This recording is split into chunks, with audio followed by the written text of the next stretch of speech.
C'est quoi la vertu de l'intimité? La vertu de l'intimité réside dans une relation de confiance profonde, du temps passé en sa présence et d'une transformation intérieure qui mène à la ressemblance avec Christ. La vertu de l'intimité réside dans une relation de confiance profonde, de temps passé en sa présence et une transformation intérieure qui mène à la ressemblance avec Christ. Donc étymologiquement, le mot intimité vient du latin intimus, qui voudra dire dedans, intérieur, le fond de. Cette intimité est permise par le sacrifice de Jésus à la croix. C'est à cause du sacrifice de Jésus à la croix que nous avons aujourd'hui accès à Dieu par son intimité.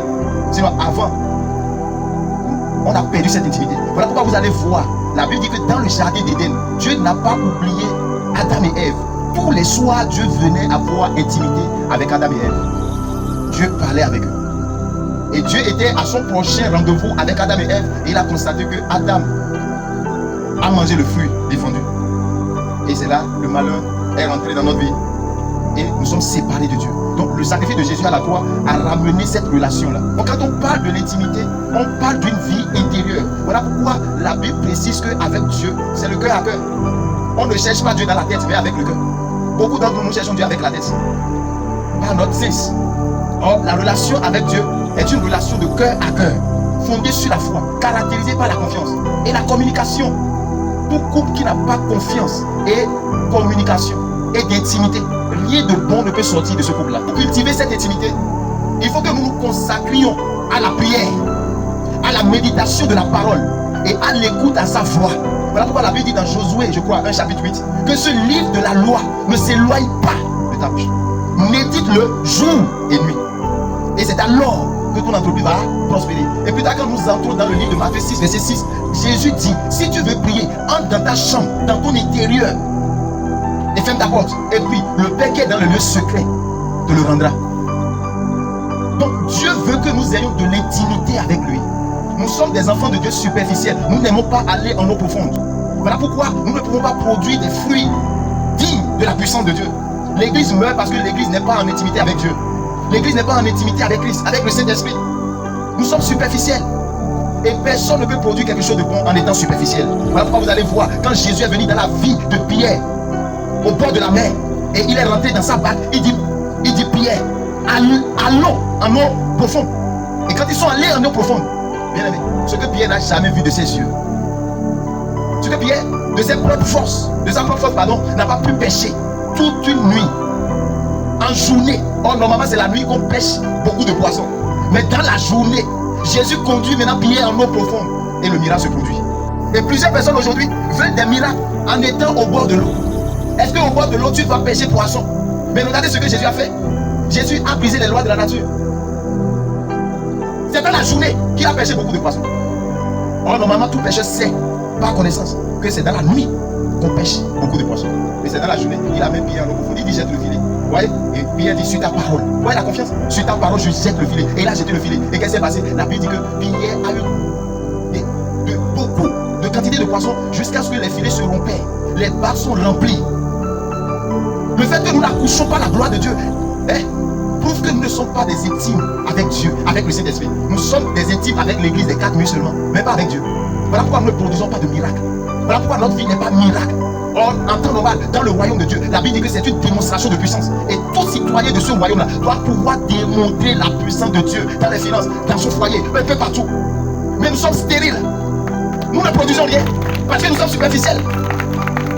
Voilà pourquoi quand les apôtres sont restés dans la chambre haute et ils sont sortis, ils ont parlé. Et en parlant, le Saint-Esprit interprétait tout ce que Pierre dit dans d'autres langues, dans plusieurs langues. Quel mystère, quelle puissance. Et quand Pierre est sorti de là, la Bible dit qu'il a trouvé un boiteux qui était où? Au bord, à l'entrée du temple. Et il dit à boiteux, je n'ai ni or ni argent, ce que j'ai. Au nom de Jésus, lève-toi et marche. Lève-toi et marche. Le miracle n'est pas possible si tu n'as pas d'intimité avec Dieu. Oh Seigneur, je vais aller loin, je vais aller plus haut. C'est-à-dire quand tu vas plus haut, l'ennemi ne peut plus t'approcher. Non. Il y a un endroit où la maladie ne peut plus t'atteindre. Il y a un endroit où la pauvreté ne sera plus ton partage. C'est dans l'intimité avec Dieu. C'est dans cette intimité que Dieu produit. C'est l'intimité de Dieu. Il produit des âmes sophistiquées. Alléluia. Nous tous ici, nous avons été dans l'intimité de nos mères, dans le ventre. Et c'est par là que Dieu nous a produits. Parce que quand tu rentres dans l'intimité, tu finis par ressembler à la personne. Voilà pourquoi tu vas voir chaque enfant qui est dans le ventre de la mère. Soit il ressemble à la maman, ou il ressemble à son père. C'est à cause de l'intimité. Est-ce que vous comprenez ce que je dis? Nous devons cesser d'être des enfants de Dieu superficiels. Les enfants de Dieu qui ne manifestent pas la puissance de Dieu. La Bible dit que voilà le miracle qui accompagneront ceux qui auront cru. Ceux qui ont cru sont des personnes qui vont en intimité avec Dieu. Est-ce que tu as vraiment cru? L'intimité avec Dieu, la vertu de l'intimité, nous transforme à la même image que Dieu et nous rend sages et nous rend plus agréables aux yeux de Dieu et des hommes. Voilà pourquoi dans le livre de Luc chapitre 2, le verset 52, la Bible nous dit que Jésus croissait. Jésus croissait en sagesse, il croissait en statut et en grâce devant Dieu et devant les hommes. Église de Dieu, levez-vous. Créez votre espace d'intimité avec Dieu. Ne vous limitez pas seulement à des prières sur les montagnes dans les églises. Tu ne peux jamais enfanter la gloire que Dieu a mis en toi avec des prières de 5 minutes, avec des prières de 2 minutes, avec des méditations de 3 minutes, 5 minutes. En temps, tu passais au moins 2 heures du temps à regarder les feuilletons, à regarder TikTok, à regarder YouTube. C'est pas un mal en soi, mais tu ne pourras jamais accomplir ta destinée en faisant ainsi. Parce que c'est pas YouTube qui t'a donné la vision, c'est le maître des maîtres qui t'a donné la vision. Et tu dois dépendre de lui, tu dois s'attacher à lui pour toucher la gloire. Arrêtons d'être paresseux, arrêtons de regarder aux situations. Satan sait que si tu rentres dans l'intimité, tu vas l'écraser. Voilà pourquoi il amène des événements fâcheux, des événements de découragement. Alléluia. Pour te briser, pour te ralentir. C'est une relation de cœur à cœur avec Dieu. Voilà pourquoi toute personne qui cherche Dieu dans la tête, dans la philosophie, en réfléchissant, il finit par devenir des fous. On cherche Dieu avec le cœur et non avec la tête. C'est une relation de cœur à cœur. Voilà pourquoi Dieu nous amène dans le livre de Proverbes, chapitre 4, le verset 23. Il dit: garde ton cœur plus que toute chose, car de lui viennent des sources de la vie. Maintenant, nous laissons notre cœur tréballer dans la colère. On laisse notre cœur aux personnes qu'il ne faut pas. Et nous avons mal. Et comment tu peux grandir? Comment tu peux produire les miracles? Comment tu peux agir en puissance et en autorité si ton cœur n'est pas à Dieu et c'est à l'argent? Ton cœur c'est sur la maison, ton cœur c'est sur les amis, ton cœur c'est sur le bien matériel et non sur Dieu. Tu ne peux rien produire. Lorsque ton cœur est attaché aux hommes, tu ne peux que produire le caractère de l'homme animal. Nous n'avons pas raison devant Dieu, bien-aimé. C'est de ton cœur que viennent les bonnes pensées. Voilà pourquoi tu vas remarquer un citoyen du ciel qui a l'intimité avec Dieu. La Bible dit dans le livre de Philippiens, je crois, il dit quoi? Que toute parole, que toute bonne parole soit l'objet de bonnes pensées. Que tout ce qui est agréable. Tu ne vas jamais voir quelqu'un qui est en intimité avec Dieu parler n'importe comment, insulter, blesser, se moquer. Non, non, non, non, non, non, non. La raison de nos échecs, c'est parce qu'en dehors des prières, je vous le répète bien, on n'a pas une vie d'intimité profonde. Si tu peux arriver à avoir cette vie d'intimité profonde, bien-aimé, oh, tu seras le Joseph de ta famille, tu seras le Daniel de ta nation, tu seras Anne qui va enfanter 7 fois. Anne avait la promesse d'avoir 7 enfants, mais elle n'a jamais eu. Mais le jour où elle a décidé d'aller en intimité, où elle est allée devant l'autel, la Bible dit qu'elle a prié au point où le sacrificateur a remarqué que Anne était comment? Ivre. L'ivresse, c'est l'intimité. Voilà pourquoi la Bible dit: soyez remplis du Saint-Esprit. Nous prions beaucoup, mais nous ne sommes pas intimes avec le Saint-Esprit. Voilà pourquoi il n'y a pas une transformation dans notre vie. On est là, chrétiens de 10 ans, avec des caractères d'enfants. Chrétiens 10 ans, avec la colère impardonnable. Il continue de dire qu'on prêche contre lui à l'église. Il continue de chercher les sorciers, les boucs émissaires, les gens qui sont à la base de ces problèmes. Quelle est ton intimité avec Dieu ce soir? Est-ce que je parle à quelqu'un? Est-ce que je parle à quelqu'un ce soir? Combien de temps tu passes avec Dieu? Voilà pourquoi quand le Saint-Esprit s'est révélé à moi, il dit: les samedis, je veux que tu sois en intimité avec moi. Parce que c'est la montagne en l'église. De 9h jusqu'à 1h, les vrais disciples seront là. Ceux que je vais t'envoyer, ceux qui vont rester, sont des personnes que tu vas former pour moi, pour la gloire. Et tu ne peux jamais entendre la voix de Dieu en étant superficiel. Voilà pourquoi dans le livre de Jérémie 33, verset 3, il dit quoi? Invoquez-moi au jour de la détresse et je vous répondrai. Je vous montrerai des choses cachées. L'intimité, c'est des choses cachées. Les choses que je ne connais pas. Et toi, tu veux venir dire: Seigneur, Jésus-Christ de Nazareth, tu sais que je t'aime, non? Mais si tu me fais ci, je te ferai ci. Et avec ça, tu vas accoucher la gloire. Tu vas avoir la voiture. Tu vas avoir construction. Tu vas voyager. Tu vas mourir avant ton temps. Voilà pourquoi les gens qui sortent précipitamment de l'intimité de Dieu meurent comme une femme qui accouche prématurément. Et le diable fait tout possible quand il voit que tu es en train de t'approcher de cette intimité où tu vas enfanter la gloire de Dieu sur ta vie, tu vas enfanter la puissance de Dieu. Il crée des désagréments pour te soutirer, pour te séparer de la présence, te séparer du lieu où tu devais enfanter ta gloire. Nous devons nous laisser transformer par le Saint-Esprit. C'est inadmissible de voir un enfant de Dieu qui va tout le temps à la prière, à l'église, et il n'y a aucune transformation dans son cœur. Tout ce qu'on dit là, ça rentre pas ici, ça sort par là-bas. Et il dit Dieu de miracle, Dieu je veux voir ta gloire. Comment tu veux voir la gloire de Dieu sans être intime avec lui? Après c'est pour traiter des gens de magiciens. C'est pour traiter des gens de magiciens qui sont partis acheter puissance. Tu dois aller encore plus haut. Là où la maladie ne peut plus t'atteindre. Là où la pauvreté ne peut plus régner. C'est dans la profondeur avec Dieu. Comment est-ce que nous lisons la parole? La Bible déclare que la femme Sunamite a eu d'intimité. Hey, elle a créé d'intimité avec Dieu. Par le représentant de son serviteur, le prophète Élisée, en construisant une chambre haute. Pour que le serviteur de Dieu, quand il va descendre là, de passer souvent son temps dans la maison. Parce que c'est que si le serviteur de Dieu rentre là, c'est Dieu et son armée qui sont dans sa maison. Et quand elle a créé cette intimité, elle qui n'avait pas d'enfant, elle a enfanté. Comme Anne aussi a enfanté. Tout ce que tu vois qui ne s'accomplit pas encore, c'est parce que l'intimité que Dieu attend de toi, tu n'as pas encore atteint le seuil. Donc ne te décourage pas. Continue de prier. Continue de persévérer. Quand tu vas atteindre le seuil, Dieu est fidèle et juste.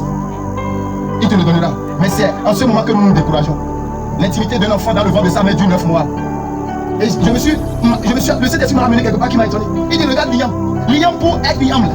Quand tu prends la tubercule de l'iam, tu dois l'envoyer en terre. Et sous la terre, l'iam doit faire 9 mois avant de sortir. Si tu ne sais pas l'arbre de son intimité qui est la terre, est-ce que l'arbre peut porter du fruit? C'est de la même manière. Si on ne sait pas de Dieu, si on ne sait pas de Dieu, on ne peut rien pour Dieu. Voilà pourquoi Satan est à nous tous. Il veut détruire notre cœur. Il veut que nous gardions des recueils, des offenses. Nous méditons le mal. Nous nous moquons des gens. Nous ayons des mauvaises paroles qui sortent de notre bouche. Tu te plains pourquoi? Tu condamnes qui? Qui est à la base de tes problèmes? Personne. En dehors de ces moments-là, tu pries. Voilà, tu es assis maintenant. Est-ce qu'avant de revenir demain maintenant, dans toute la journée pendant les 40 jours, tu as au moins 30 minutes de méditation et que tu pries sur la parole prophétique que le Père de la maison, que le Saint-Esprit a utilisé pour me parler? Est-ce que tu crois en ça? Si tu ne crois pas, si je suis devant vous, c'est parce que j'ai cru en ce que Dieu m'a dit. Et là où je suis, je ne suis pas encore arrivé.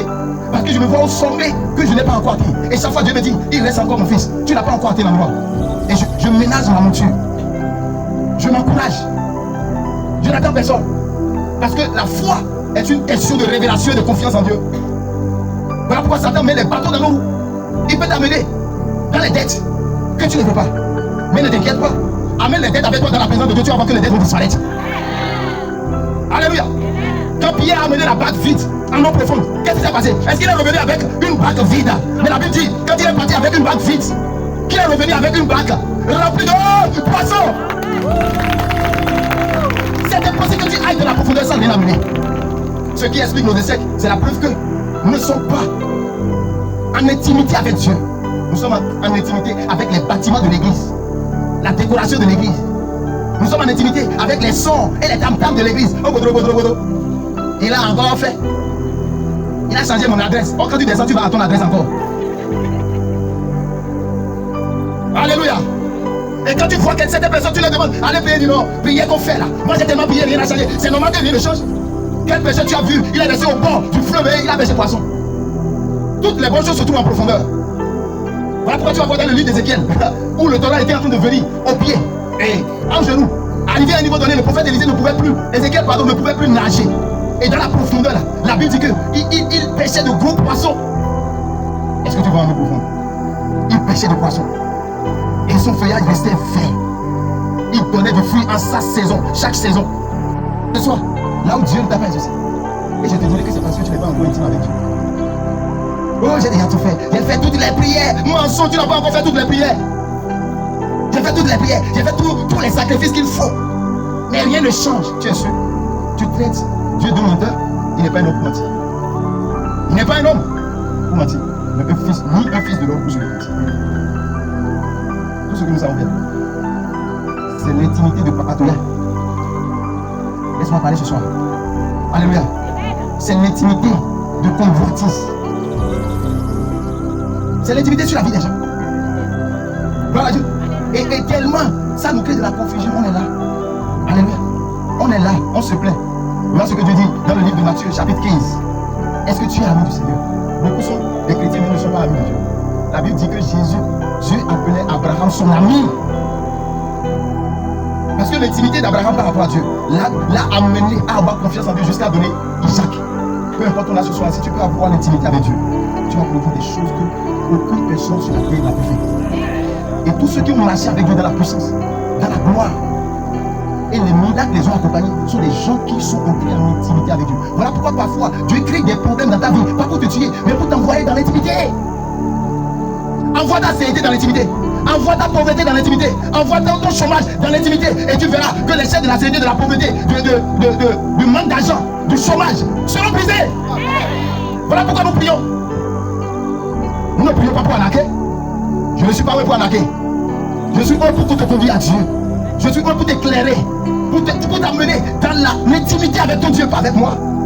Tout ce que le Saint-Esprit avait fait avec Jésus, il me montre, voilà comment ça se fait. Tu peux prendre la boue et prier sur ça, et la personne sera guérie. Tu peux prier sur l'eau, et l'eau, la personne va boire, la personne sera guérie. Tu peux prier sur n'importe quoi. Tout ce que Jésus a fait là, il nous livre cela parce qu'il nous a plus serviteur. Parce que la servante ne connaît pas l'intimité de sa patronne, mais l'ami, le cœur à cœur. Voilà pourquoi il dit dans Amos chapitre 3, verset 3, je ne peux jamais marcher avec quelqu'un avec qui je ne me suis pas mis en accord. Est-ce que ton cœur est avec Dieu, ou c'est ta tête qui est avec Dieu? Il a dit dans sa parole, cherchez-moi de tout votre cœur. Est-ce qu'il a dit de le chercher avec toute notre tête? Ma folie.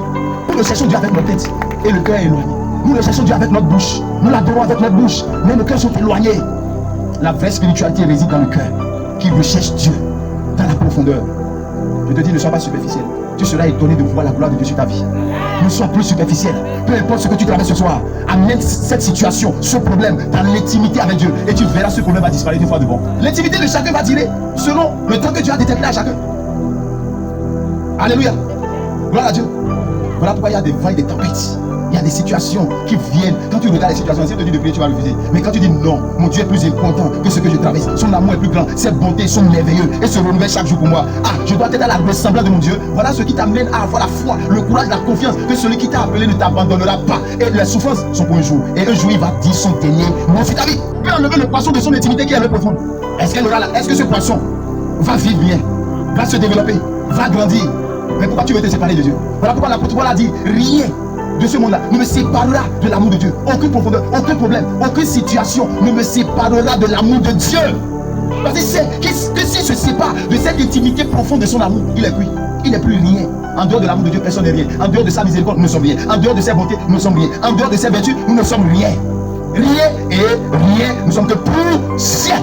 J'ai vu les gens me condamner ici. J'ai failli laisser le micro. Ah ouais? Il me donne l'impression que je ne fais rien. Le Saint-Esprit dit, mon fils, tu es sur la voie, courage. Ne les regarde pas. C'est les chercheurs de miracles. C'est les chercheurs, les mangeurs de pain. Il ne veut pas être des disciples. Il ne veut pas ce que tu leur dis, il ne veut pas comprendre. Il ne sait pas que ce que tu es en train de leur donner est plus grand que ce qu'ils veulent.